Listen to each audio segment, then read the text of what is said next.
National highway గురించి చర్చించుకోవడానికి. అయితే election భాగంగా భూపాల్ రెడ్డి గారు సురేష్ కుమార్ గారికి ఒక సవాల్ ఇస్తున్నారు. మీరు ప్రచారంలో చెప్పుకుంటున్నారు ఈ NH 161 మీరే చేసిందని చెప్పి. మీరు నిజంగా చేసుంటే మీరు శాంక్షన్ చేసిన లెటర్ తోటి వచ్చి నిరూపించండి, లేదంటే విత్డ్రా చేసుకోండి నామినేషన్ అని చెప్పి ఎలక్షన్ ప్రచారంలో చెప్పింది. అయితే దానికి వాళ్ళ కూతురు గిరిజా షెట్కర్ గారు వచ్చి గెజెట్ ఆఫ్ ఇండియా పత్రాలు మన ముందు పెట్టి ఏమని చెప్పిండ్రు, మీరు చూసుకోండి, March 22, 2013 మేమే అప్రూవ్ చేసినాము, మేమే కాంగ్రెస్ ప్రభుత్వమే చేసింది ఈ హైవే అని చెప్పి చెప్పడం జరిగింది. అయితే చదువు ఇప్పుడు ఎవరికి రాదో ప్రజలకు నిరూపించే టైం వచ్చింది. మీరు ఇక్కడ హైలైట్ చేస్తాం. హైలైట్ చేసిన పోర్షన్లో ఏమి రాసిందంటే మన ఈ road is now declared to be national highways by this notification అని చెప్పి ఉంది. Can you stop?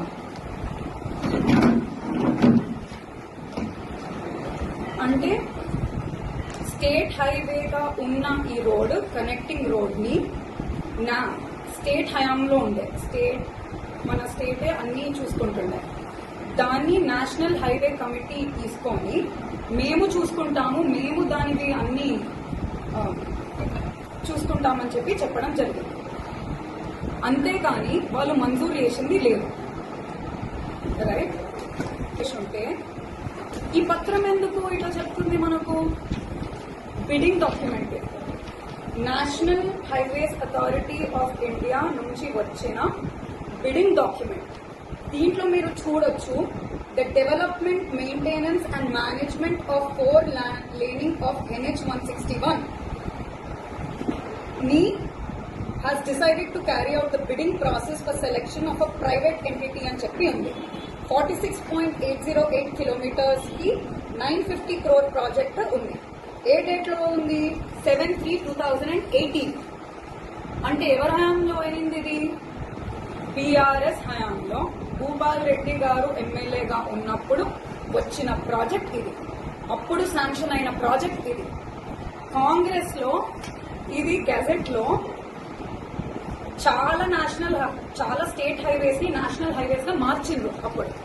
So just gazette లో అదే ఉంది. వాళ్ళు మంజూరు చేసింది లేదు, ఆ 4 లేన్ అప్రూవ్ చేసింది లేదు. మరి నిజంగా అప్రూవ్ చేస్తుంటే 2013 సురేష్ షెట్కర్ గారు 2014 వరకు ఎంపీగా వ్యవహరించారు. మరి ఎందుకు నిధులు తీసుకొని రాలేదు? ఎందుకు అప్రూవ్ చేయలేదు? What is the reason?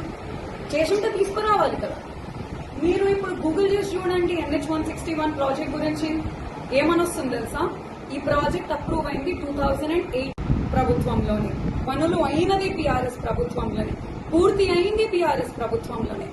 ఇంకో విషయం మీకు ఏం తెలవాలంటే, మన మహారాష్ట్రలో మళ్ళీ మీరు చూసుకుంటే NH 161 రోడ్ ఓన్లీ 2 లేన్సే ఉన్నాయి. అదే మన తెలంగాణలో 4 లేన్స్ ఉన్నాయి. ఎందుకైందో తెలుసా? ఆల్మోస్ట్ 500 to 550 కిలోమీటర్స్ వరకు మన ఎమ్మెల్యే భూపాల్ రెడ్డి గారు, ఎక్స్ ఎమ్మెల్యే భూపాల్ రెడ్డి గారు, అప్పటి Zaheerabad MLA, Jukkal MLA, Sangareddy MLA అందరూ కలిసి హరీష్ రావు గారితో మాట్లాడి, కేసీఆర్ గారితో మాట్లాడి పైరవీలు పెట్టి మనకు 4 లేన్ కావాలని చెప్పి తీసుకొచ్చినది ఈ హైవే. 4 లేన్ చేశారు. మరి మేము కష్టపడి మేము చేసిన దానికి మీకు సిగ్గుండాలి కదా తీసుకోవడానికి, ఆ క్రెడిట్ తీసుకోవడానికి మీకు కొంచెమైనా సిగ్గుండాలి కదా. ఆలోచించుకొని మాట్లాడండి. ఇంకా ఏమంది గిరిజా షెట్కర్? పద్ధతులు నేర్పిస్తారంట BRS పార్టీ నాయకులకు, కాంగ్రెస్ పార్టీ నాయకులు పద్ధతులు నేర్పిస్తారంట. ఏం పద్ధతులు నేర్పిస్తారు? మీ ముఖ్యమంత్రి ఏమని మాట్లాడతాడు? డ్రాయర్లను నిప్పుదామంటాడు, పేగులని మెడలో వేసుకుంటామని చెప్పి మాట్లాడతాడు. దాడులు చేస్తున్నారు మా నాయకుల మీద, చంపేసిండ్రు మొన్ననే సిర్గాపూర్ లో. మీరా నాకు నేర్పేది పద్ధతి? మీరా? ఎట్లా నేర్పుతారు మీరు ఫస్ట్ పద్ధతి నేర్చుకోండి. మీరు ఎట్లున్నారో నేర్చుకోండి, పనులు చేయండి, ప్రజల పెయిన్ ని తెలుసుకొని అవి ఏం చేయాలో మీరు చూడండి. అంతేగాని ఆ పార్టీ మీద పడి ఈ పార్టీ మీద పడి మీరు చేసిన పనులు మేము చేసినామని చెప్పి చెప్పుకోవడం ఆపేయండి, మానేయండి.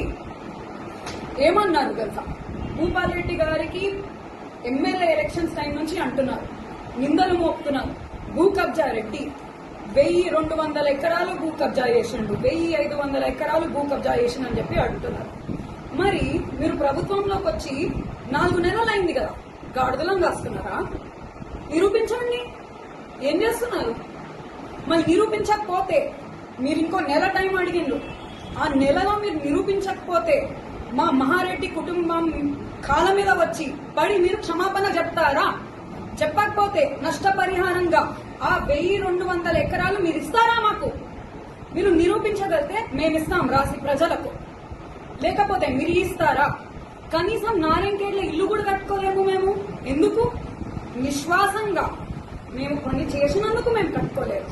అదే మీ ఇల్లులు పెద్ద పెద్ద ప్యాలెస్లు, పెద్ద పెద్ద జంక్షన్లలో ఎట్లా చేస్తున్నారు? మరి మీరు మాకెందుకు లేవు, మీకెందుకు ఉన్నాయి?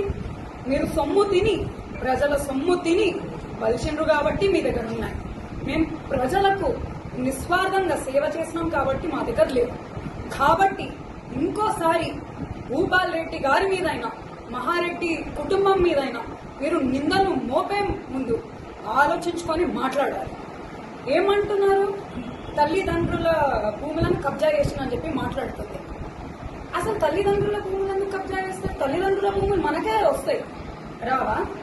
ఏం మాటలు మాట్లాడుతున్నారు?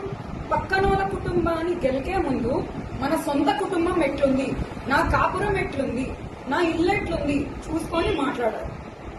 పక్కన వాళ్ళ జీవితం మీద, పక్కన వాళ్ళ కుటుంబాల మీద పడొద్దు. ఇది కూడా నేను వార్నింగ్ ఇస్తున్నాను.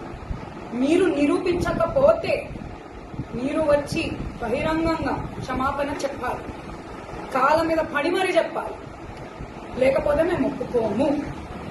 ఇప్పటికే చాలా మీరు డామేజ్ చేసిండ్రు, చెయ్యలేని దానికి మాకు డామేజ్ చేసిండ్రు ఇమేజ్.